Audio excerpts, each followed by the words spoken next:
गज तपता धरती जलती, गर्म हवा जोरों से चलती, तन से बहुत पसीना बहता, हाथ सभी के पंखा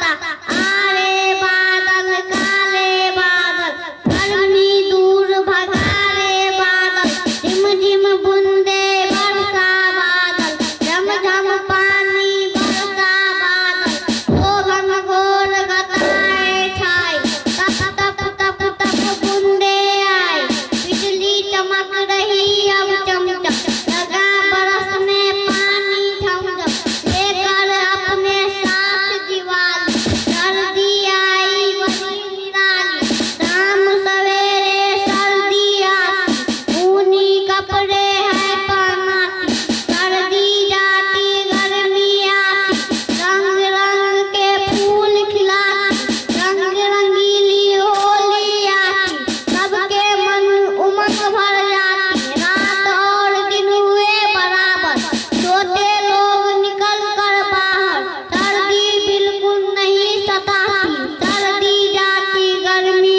आती। बहुत बहुत धन्यवाद।